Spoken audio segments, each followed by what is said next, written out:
Hello and welcome to episode 5 of Leadership Conversations with Krishna. And today I'm pleased to have my guest, Jenny Moshea. Jenny, would you like to introduce yourself? Thanks, Krishna, for having me. It's been fun to bump into you on a few occasions here recently. I'm Jenny Moshea. I've been in technology my entire career and have done large scale enterprise things and boutique consulting for companies like Microsoft, Expedia, T-Mobile, Starbucks, and Costco, and even and as recently as Celent. And so I started in my career as a business analyst and evolved over into the world of leading technology teams and global teams and eventually ended up as a CIO recently in the architecture, engineering, and construction space, so the AEC industry, which I think needs more tech, and it'll be fun to talk more about that. No, absolutely. And, a lot of people think that tech is just, big tech like Google, Amazon, Facebook. But then how do you see tech in the AEC industry, right? And maybe you start with what is the AEC industry firstly? Yes, so AEC is architecture, engineering, and construction. So I think of commercial high rise, the skyline of Seattle, skyscrapers.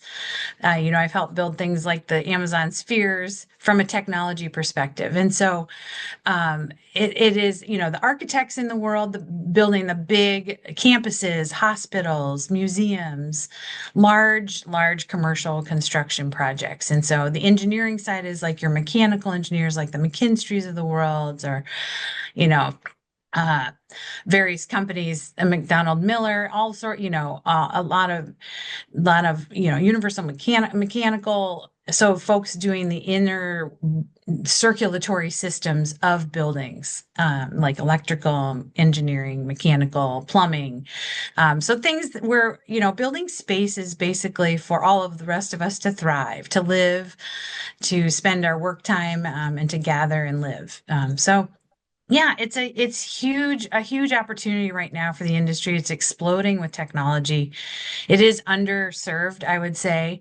And I think people don't think of it as an obvious choice when they come out of school necessarily. I know I didn't. It found me, but I've really loved it. It's a fun place to see your work come to life. And so whenever my parents visit Seattle, I'm like, hey, my team helped do that. We helped do that. And you can point to the physical buildings and structures that you were part of. No, absolutely. And it is fascinating how tech can contribute to any industry, right? The tech is essentially uh, a base that can fit anywhere, right? Is tech in the AEC industry a more recent phenomenon, or has there always been usage of tech in this industry for a while now? Oh, yes, many years, decades. People have been using modeling and tools to measure and do the drawings. You can, I think people picture people with pen and, on the big boards that the architects used to do the drafting on the big blueprints and physical rolled up paper. And yes, that is gone. People are using digital versions of things. And so yeah, technology has exploded, and AI is a big piece of that now in the technology space and the construction tech industry. And so there's a whole booming industry around getting in to help assist and augment the humans that are doing the physical work, because you still need people to put the work in place and put the actual physical materials in place. But there are so many things that can help that process and all the supplementary and complementary processes that contribute to that material getting there in the first place. Got it. And how is it actually benefiting the industry in terms of, cost or efficiency? Have we seen an increase in efficiency because of use of AI and tech? That's a great question, subject of much debate. And I think, from my perspective, I can see the Susans in the corner that are suffering trying to do expense reports and invoicing very manually and tediously. And it brings me pain to watch humans suffering. We all have a limited amount of time on this earth. And so I like to help. increase efficiency or bring light to people when it comes to technology. So I've seen technology make a difference and light people's eyes and faces up when they can see things being done better. And they're still, in the loop. They're still the human in the loop. They're still a part of the workflow that involves the humans, but a lot of the tedium, I think a friend of mine recently said, when you were little, did you grow up and say, I want to work in an office someday so I can do the most mundane tasks ever, like filing papers? No, you probably didn't say that to yourself.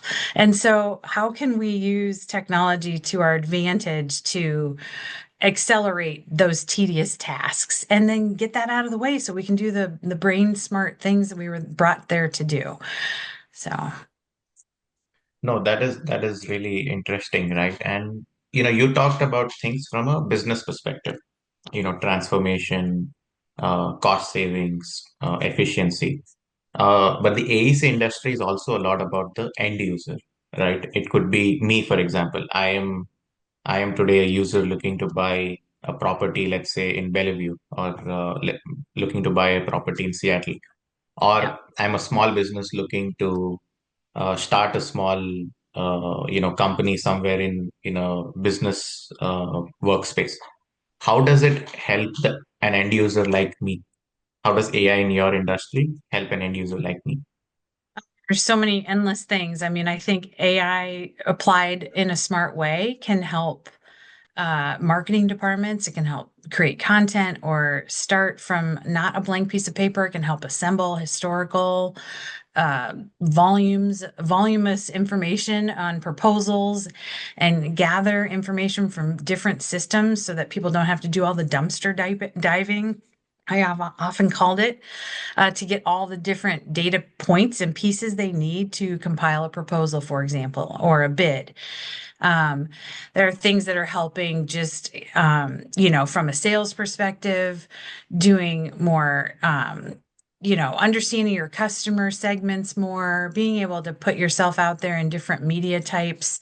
I think, there's a lot of activity right now in the pre-construction space, being able to accelerate the counting that people typically do. So there's a lot of counting, the edges, the walls, the doorknobs, the fixtures in any of the drawings or things that we receive digitally from the architects. And so things that are just not, they're a waste of human existence, honestly, to have someone that's super smart that went to even maybe graduate school and is sitting there counting these items. And so there are software is accelerating that. AI is able to identify things and draw that out.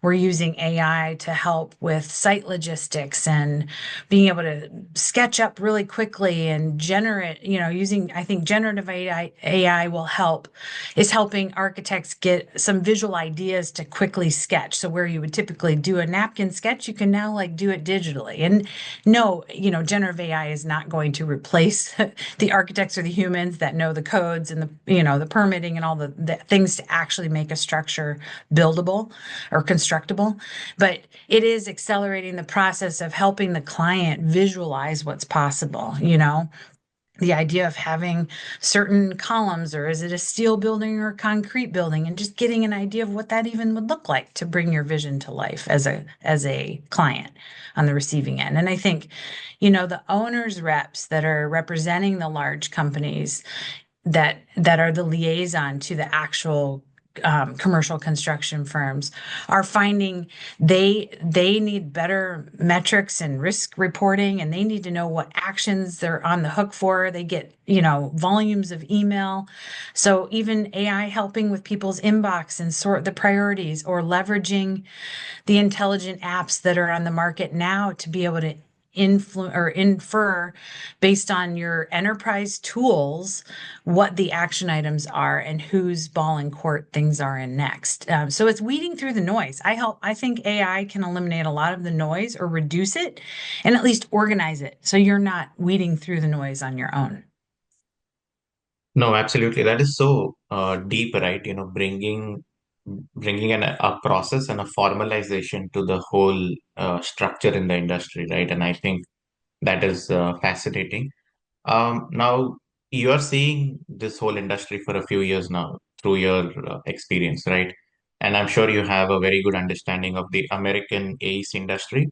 But are you also seeing adaptation of technology and this industry growing in other parts of the world? Because if you look at on a global scale, some of the biggest projects or the biggest real estates are happening in like the Yep. Middle East and India, for example. Are these Yes. countries also adapting technology?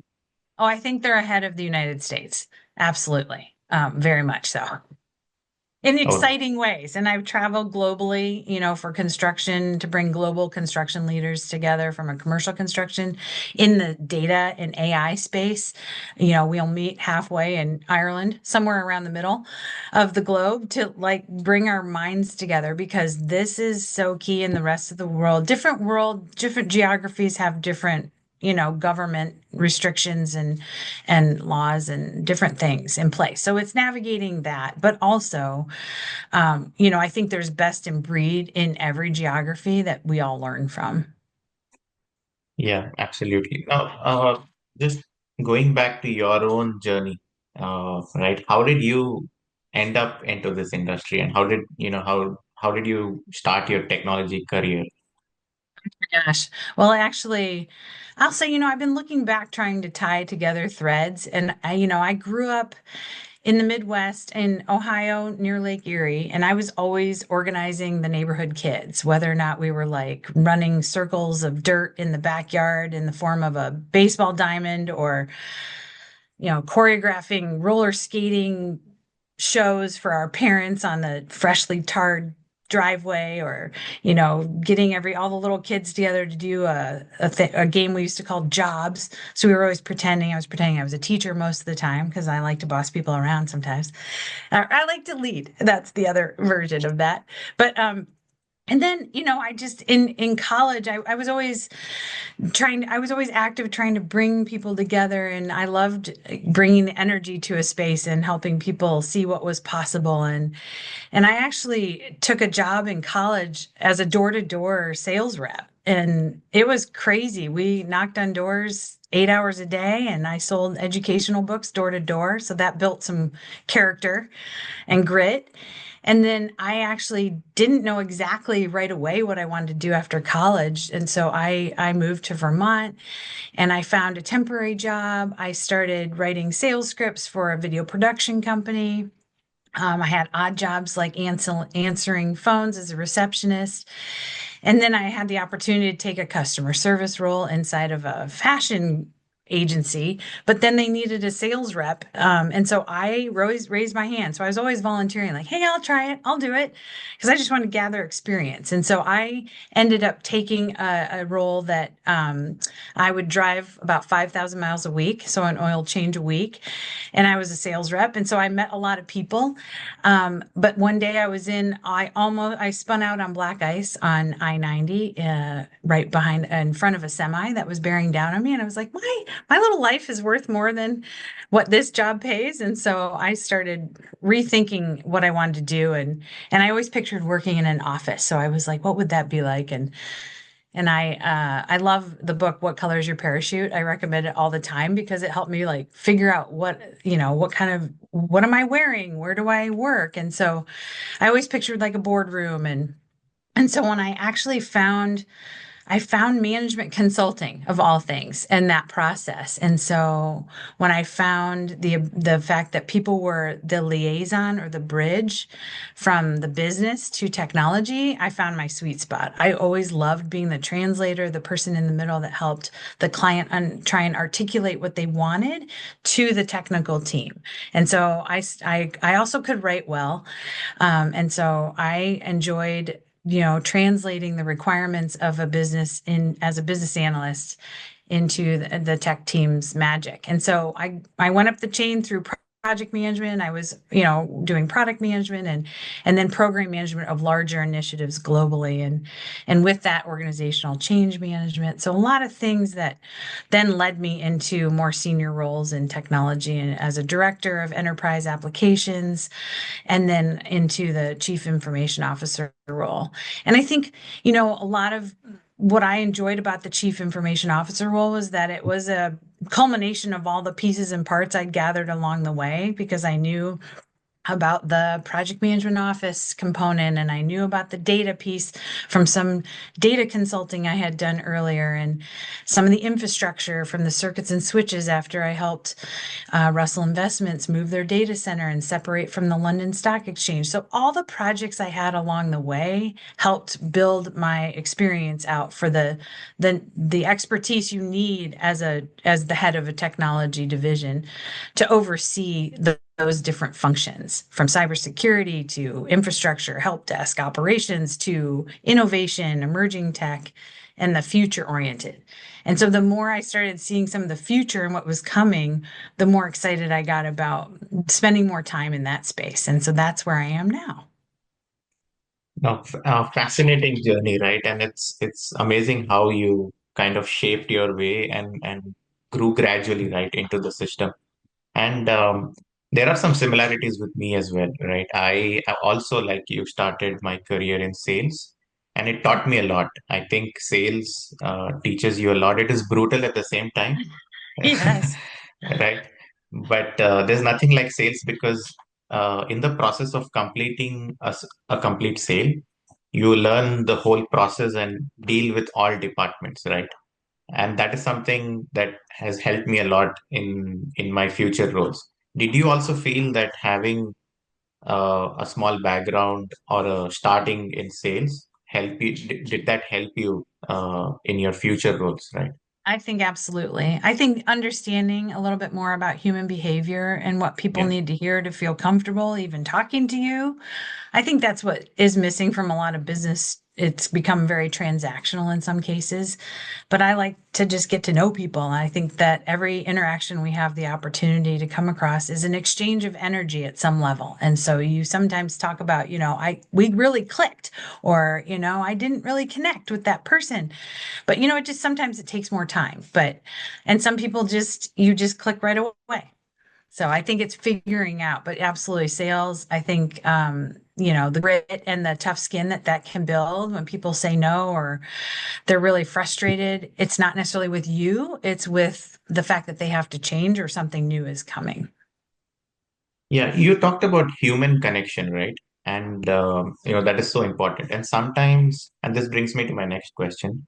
Sometimes, when people try to scale up the technology ladder, they start as a software engineer, then they become a lead software engineer and try to transition to a middle manager and then a chief technology officer. Sometimes in that process, you're not exactly the best in terms of people management. Now, what is your advice to people who want to grow up to a technology leadership, but have to balance both the technology aspect, I mean, the engineering aspect and the people aspect, right? Because both are important as a technology leader. How did you Yeah. see that? And what's your advice to people who want to transition to a CIO like you? I love that question because I think we all, and anyone who's spent years in technology like we have, we get in our own way when we just talk tech. And so a lot of times it's forcing yourself to talk business, but people that are coming up don't always know what that means. And so I encourage folks at any level in their career, any stage, to do the same thing I encourage new executives when they join a company. And even if you're not changing companies, but you aspire to change your role or grow, I would encourage you to go on somewhat of your own listening tour. And so it would be like, hey, I'm trying to learn more about our business. I would love to just talk to you over coffee for 30 minutes. And can we grab time in the break room or meet up over here? And usually people love that. They're like, yeah, I love talking about what I do and my person. And I think you go into all the different areas you can. Anybody that will talk to you, just pretend you're on your own little interview circuit. Just be curious, ask questions and listen. I think that you'll start to hear a different language and you'll start to use different words in your meetings. I think then take from that, draw from that, and just say, I'm getting a sense from marketing that they're going XYZ, or, they're exploring these things over here. And how could we help them as the technology part of this company to contribute to their success? And I think it's about what can you give as the technologist to make that division function or area of the company shine and thrive. most of the time I find people are just a lot of times it's they're in pain because they have to do a certain thing a certain way with a certain system. And so if you can get curious about like where do they really get stuck? What dials could you turn or what influence could you do in your next meeting or engineering team to help make their human experience better? Because really it comes down to like the human experience. We are at an office or we are on a team or we're virtual and we are literally having to do these things with each other to interact and to make progress in our companies. And so how can we make that experience easier, faster, cheaper, and better for everyone involved? Yeah, I love that, staying curious and listening, that is so important, right? And the same question, just flipping it the other side, right? Now, I talked about how technologists should adapt a more business approach.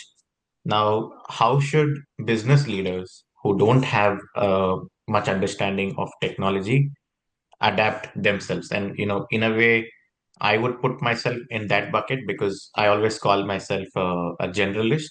I've worked in five industries, and sometimes going in depth about each of those five industries is not easy. And then, so I come at a more middle management and at a more strategic level, and then you talk about C suits and other executive leaders. They're mostly decision makers, right? But they might not have a deeper understanding of tech. How should they adapt to or learn technology? Yeah, I think I still would give them the same advice to be curious. And I'll say as I elevated in my career, I was more general because you can't Hmm. specialize in everything. I would change altitudes throughout the day. Maybe there's something going on in the data on the data team or the project management team is doing a big launch and how do we roll this out and communicate. And so I'll be looking at like our internal campaign collateral and branding for a project. Or it might be, we need to change all the Aruba switches in the office so but people have better Wi-Fi or whatever the topic is. Because I would topic switch a lot throughout the day as a CIO. So as I elevated, I would have to still stay curious. And once in a while, I would join the infrastructure team meeting, like, hey, can I just pop in? I just want to be a fly on the wall. And I didn't want them to behave any differently. I just love hearing. For me, I love technology. I love hearing the chatter, but I can't swim in the details all the time. So sometimes I'll hear things and just trying to invite myself once in a while to those team meetings and get one nugget that they'll say, I'll just be able to connect dots. I think the more an executive or a manager or leader can do is help the teams connect the dots. So when Chris in infrastructure says, we had a user that ran into some snags with our cybersecurity tool, I'll say, well, I'll just go do a flyby because I'm here in the office today. And so I would just help soften whatever technology issue somebody would be, dealing with just by saying, hi, I heard you had a problem today. I just wanted to see how it's going. And I think people just appreciate that. So I think, again, as the bridge for me as a technology leader, a bridge from the very technical detailed teams, which I can't pretend to keep up with, but I love being part of. And so I still like, I'll ask one thing or say, can you translate that or put that into like third grade level? So, because if I can understand it, then I can articulate it to the other executives and other people. And it's not to say that they're not smart. It's just that's not their scope of day. That's not the topic of their interest. And it's just be like me trying to understand, you know, the shareholder agreements that our CFO puts together. Like, yes, I can see it, but I don't know the nuanced details and the levers that were, pulled to make that happen. So, like anyone in their core function, I think it's helpful to be that translator and that bridge. But be curious and dip down once in a while and get involved. Like dip your toe in their meetings, dip your toe in their space and also just ask how they're doing. No, great points, right? Amazing points there. An indicator, sticking to the AEC industry, a good indicator of any industry's growth is how people are curious in terms of trying to start up in their industry, right? Are you seeing from your lens any upcoming startups, or is there a growth in startups in the AEC industry? Are they adapting to technology too? It's exploding with startups. I was part of being an advisor for a construction tech startup accelerator out on the East Coast. And so that's what led me to doing some advising that I'm currently doing. But it's explosive. There's no limit to where the technology investment is going. And the technology investment over year is profoundly significant and getting more and more. So it's tripling and it's accelerating beyond imaginable. And it's so exciting to see some of the things that are coming together to close the gaps. I know personally, as a CIO, I was always trying to, I was following the spreadsheets. I mean, Mhm. that's where the messy middle is. So many times people are pulling between systems and, massaging information and data in spreadsheets because they can't do it in a system.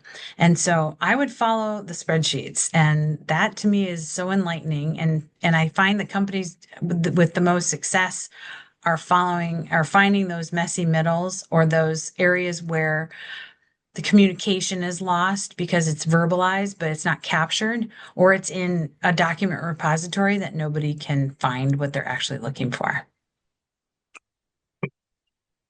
That's great to hear. And is the venture capital slash investor ecosystem also tied in to this industry, just like there is a founder ecosystem growing in this industry? Is the investor community also tied in nicely there? I'm newer to it, but yes, there are pro venture capital firms that are very part of this landscape, and and a lot of the startups also have access to things like Y Combinator, and they're applying for other accelerators that are more familiar. So just because they're in the construction space or the AEC industry doesn't limit them from finding their investments elsewhere.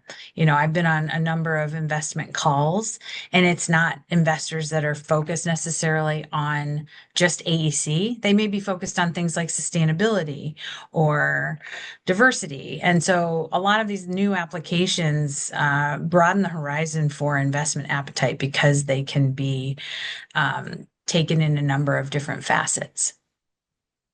Got it. In the later half of the podcast, I'd like to talk a little bit about women in leadership and also technology leadership and how it's evolving. So, as a woman leader in the tech world, right, and in the AEC industry, are there a lot of women working in this industry and also in general in the tech industry at the higher echelons of the industry? Is there an increase in women leaders that you see? When I was a CIO in construction, I only found one other female executive head of technology and chief information officer in the United States that was at the level I was at the time. And there were three of us at one time, one left to go do an innovation role. So I only found two of us at the time. But I think that's changing. I hope it's changing. In technology in general, when I started my career, I was always the 10%. I was always 5 or 10% of the room or the one gal in the room. And so I often felt, I found myself even dressing more like the men and wearing the uniform and the, white shirt and the loafers. And so it's interesting. In certain situations we're not so comfortable as a female. At one point I actually twice I hid my pregnancy. So I am a mother of three beautiful children. They're teenagers now, but there was times as a sole income provider for my family, as a consultant, that if were putting the project at risk because of some eventual event, you would be reassigned. And so I was always afraid to lose my job. And so I hid my pregnancies as long as I could. And on one occasion when I did reveal, I was quickly reassigned. And so I didn't lose my job, but I was reassigned, which sends an interesting message to women, I think.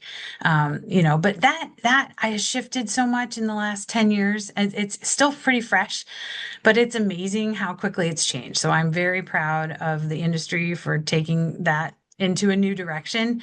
And walk into meetings now and it's 50-50 easily. And recently was at an AI roundtable of executives in Seattle.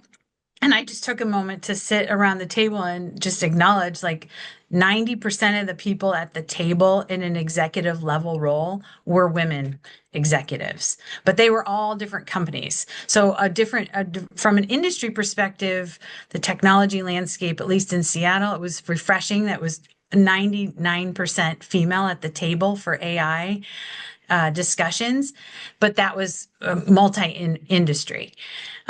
When I think back, I go to AEC, it's becoming more common, but I think there's great construction management programs that are feeding the construction management space for AEC with women. I think the challenge is that I don't think people think about architecture, engineering, or construction as a place to go if you're in technology. But it'd be like going to work for any company that's not necessarily a technology company, a small to mid-sized business company. They still need accounting, they still need marketing, they still need legal, they still need IT. So those I wouldn't shy away from those companies, and they need a lot of brain power, just like everyone. But I think it's exciting to find your avenue and to find where you can thrive because that's just a great, great industry. It's been a joy to be part of it. Yeah, a fascinating journey, Jenny. And it's not just, I think, the AEC industry, right? I think if you see some of the more traditional industries like manufacturing, aerospace, some of the industries that came pre-big tech are all in a way struggling to attract the kind of talent or workforce that a big tech company can attract. But then if you see their mission and what the end product is, for example, in the AEC, right? You could have a great product like Columbia Tower, for example, or Yeah, any other commercial building. Or in Boeing, for example, you build a great a aeroplane or a plane, fighter jet. right? Um, but why do you think, despite being able to contribute to such a great mission and a product, these industries are still um, slightly lacking in terms of attracting the best talent as compared to big tech? Is it just money or is it something else? Think, it's also what people are naturally drawn towards. And I won't pretend to be the researcher that knows all the stats, but I think, as a female, I was not always attracted to math. Now I'm thankful my 12-year-old daughter is. She loves math. And I'm like, go, go, go. But I just didn't orient towards the numbers, the engineering side. And like one of my sons loves engineering. And so I'm like, go, go, go, whatever you're finding your thrill in. But I think a lot of women coming out of the generation I was, previously, the previous generation, the boomers, my parents, they didn't have as many choices. They were nurses, teachers, or, very limited career channel options, or, so I think the world started opening up when I was joining the workforce, and I just didn't think of the mathematical oriented jobs. I was more on the creative writing, artistic side of things. And so I don't know if that's a gender thing, women, man, or other, but I don't know. I also will say construction has had an especially hard time for field personnel when it comes to women because the physical nature of the job when you are in the field putting work in place. If you're not in the engineering team or the project management team, you may be in the more like the superintendent and the foreman and the field teams, the crews putting the work in place. That's harder for women because if women want to have families, they have to leave and they can't physically do things for a year at a time, perhaps, so with pregnancy. So just logistics of the humanness. No, interesting and valid points, right? How do you see technology shaping in the next 5 to 10 years now? And I'm asking this because everybody now wants to know how AI is going to shape, how is it going to affect their industry or their own individual role. How do you see the technology industry shaping in the next 5 to 10 years? Is it at a stage of trying to figure out itself right now?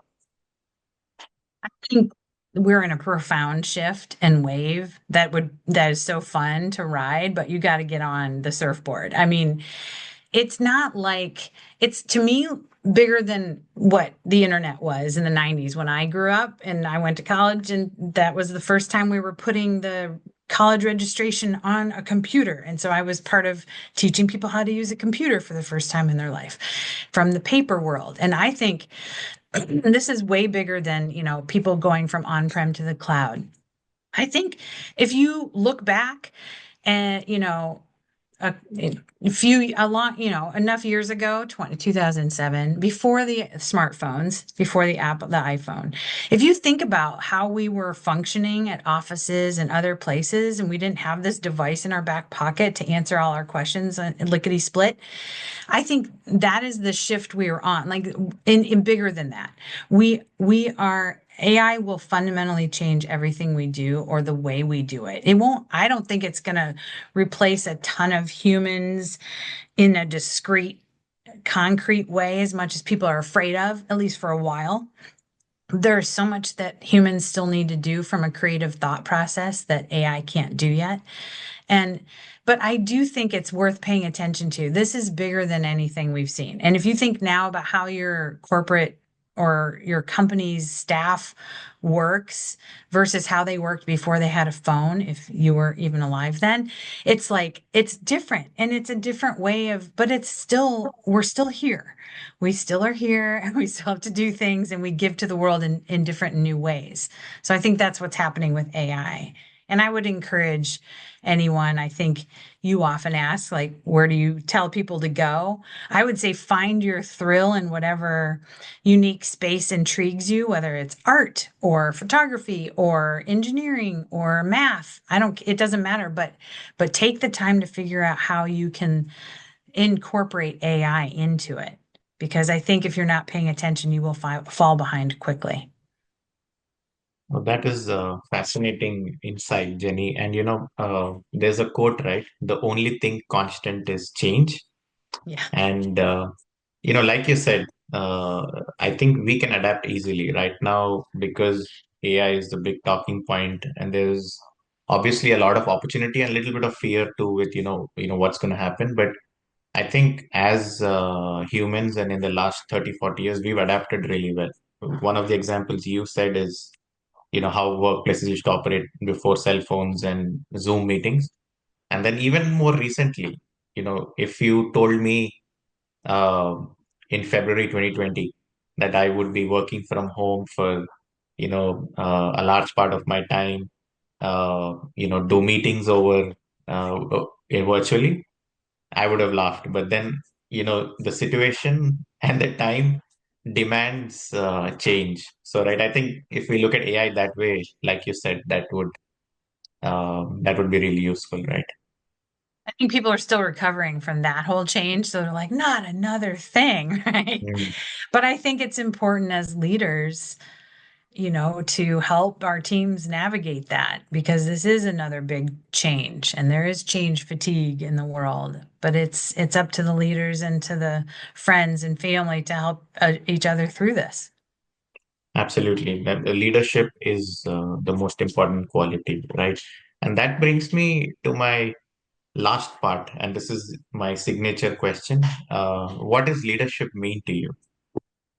I think leadership is an exchange of energy. And so I think leadership is when you bring energy and some fun to the people that you surround yourself with. And I think when I think that's one of the reasons I do what I do, and the reasons I'm involved in the groups and the companies that I am, because I love bringing the energy and I love, helping people see what's possible. And I think there was a quote back in a campaign, maybe for the dairy farmers, but it was, happy cows make happy cheese.